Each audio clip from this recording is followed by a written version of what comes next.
The law of two says that two are necessary for multiplication. One can slay 1,000, but two can slay 10,000. That's what the Bible says. So if one can go out and do one thing, but two can go out and do a number that geometrically exceeds that at a high pace, then what you need to know about this law of abundance is that you need an accountability partner. You may need someone who's on the team moving with you, but you don't want to be defrayed or deployed, or you don't want to be stagnated by whether they move forward or not. So find somebody who can walk this path with you, who can walk abundance with you. But be clear when you see signs that they want to get off the path, because that might mean you need to go get somebody else. The whole point is teamwork makes the dream work. Okay. Nobody out here can do it alone. So be open to collaboration. Be open to partnership. Maybe you have this invention or you have this idea, but you've got the idea, but you don't know how to market it. Partner with someone. The law of two means you will take that thing all the way to the next level beyond your wildest imagination. Maybe you know how to market the thing, anything, but you don't know how to create anything. Then you need to find people who have innovative ideas that you can then help them push out there to the next level. It is the law of two, and it is necessary. Two is necessary for multiplication. You cannot multiply with one.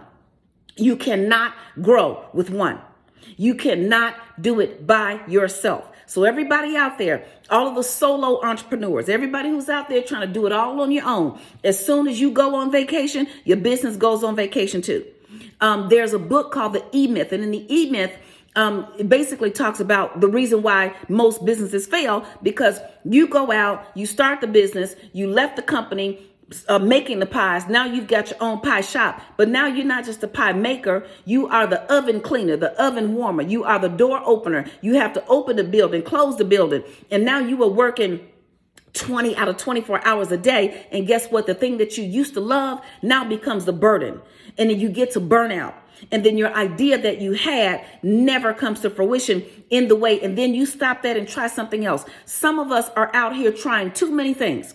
That's how I was in my 20s. You could come to my house on a Saturday. I could write you an insurance policy because I had an insurance license. I could do your hair, your nails too. They might be lumpy, but oh well. I could write your resume and your cover letter. Now I could tell you how to get in there and get that job. Your keeping the job is going to be your problem.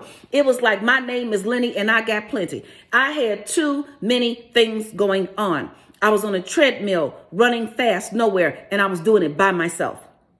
Okay, that was the first thing. I was doing it by myself. I wasn't even talking to anybody really about what I wanted to do. I would just figure out I was going to do something and do it. And I expected everybody to show up. Now, let me tell you what the law of two is not. The law of two does not mean your best friend since kindergarten, your BFF, since y'all were outside playing double dutch, your homeboy since you were out there playing hopscotch or whatever. It does not mean that that is the two that I'm talking about.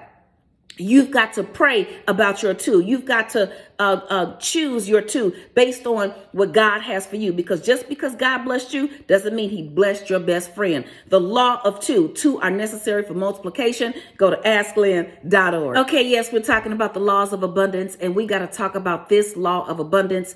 This one is extremely important. It is just as important as the other laws of abundance. And this one is the law of place. The law of place. And it says this: where you are is just as important as what you are. Your provision is in your divine place of assignment. So you're trying to find food to eat. You're trying to find enough money to pay your bills. You're trying to provide provision. You see, when you follow God's vision, then he makes provision. God is not authorizing, co-signing, nor is he providing resources for your vision.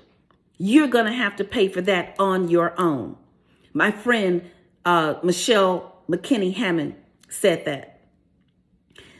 God's vision is the provision that will manifest into your life. Or I should say, God's vision will provide the provision that will manifest into your life. And God has a vision for you to be someplace. Since the beginning of time, Abraham was told to go to a place. Moses went to a place. You might be still in the same place, and that might be why you're stuck. It's not just a mental place, because you need to go there as well to a new mental place. You need to move out of the victim space and move into the victor space. That is your mental and your emotional place. But you may also need to make a move to a physical place. I never dreamed in a million years, like it was the last thing on my mind, that I would move to California. It didn't make sense.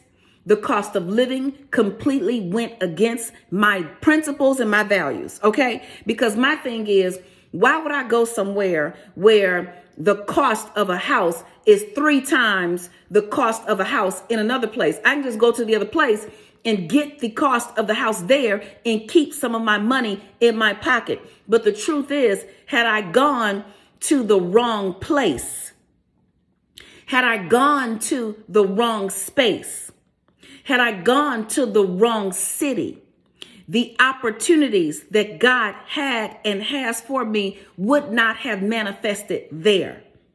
So where you are is just as important as who you are, what you are doing. Let me say that again. Where you are is just as important as who you are, what you are, and what you are doing. Some people cannot manifest because you're doing it in the wrong place. That might be in the wrong company. It might be in the wrong city. It might be in the wrong group of people. But the law of place is the law of abundance. It might be time for you to move. That's why the Home Buyers Club, buy a home with Lynn.info. That may just be the key to you breaking out into your next thing. The harvest is here and the time is now. Go to asklynn.org. Are you sick and tired of always being broke, living check to 2 o'clock? That's when you get paid at 8 a.m. and by 2 p.m. the money's gone.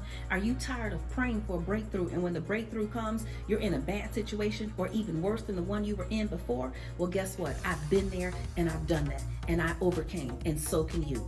In my free class, How to End Your Battle with Money for Good. You see, I have had foreclosure, multiple bankruptcies. I was making $20, $30, $40, $60, $80,000 a month, not a year, and I always found a way to be broke. So I had to learn the rules of the game, and then I had to play the game by the rules. And that's what I'm going to teach you how to do. I'm going to teach you how to set boundaries, overcome those spending cycles, and finally live the financially free life that you dream of. Do you want to improve your credit score? Do you want to buy a home? Do you want to help take care of your parents? Do you want to do something special for your kids without always worrying about money? How to end your battle with money for good. I'll see you in class. The more money you make, the more the IRS will take. So if you go from making $75,000 to $150,000, you're not going to see $75,000 divided by 12 on your paycheck. As a matter of fact, I know people who get a raise from $100,000 on their job to $200,000, and they've actually seen less on their check, because the more money you make, the more tax brackets you enter into. I remember my first check went from $10,000 to $20,000, a pay period. I was looking for this check. Now, let's be clear. I was living check to Monday, so I had already spent the money, okay? I knew the check was coming. So when I got the $10,000 check, my net pay was $8,500. I was married with 3 children, 5 exemptions. So I had 5 allowances on my W-4. I thought that's how it worked. So when I was getting this $20,000 commission, I thought, I'll have $16,000, $17,000. Let me tell you something. I got the check.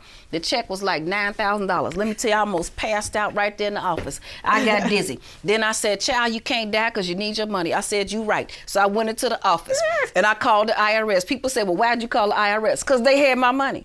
Who else you gonna call?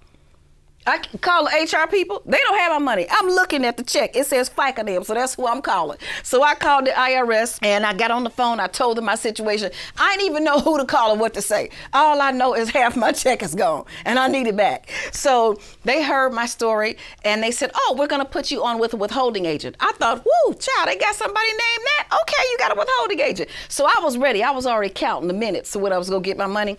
So the withholding agent came on and she started to ask me all these questions. By like question number 10 or 11, I started to get nervous. She put me on hold, came back, and her calculation was only 2 pennies different than my check.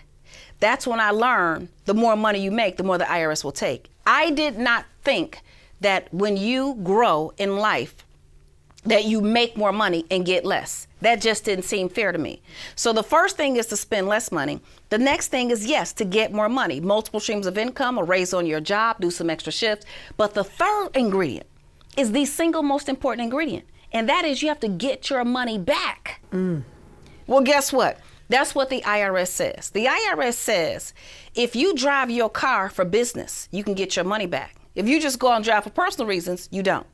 If you have a business dinner or business lunch, you can get your money back. If you take a business trip, you can get your money back. The IRS says this well over hundreds and hundreds of times. So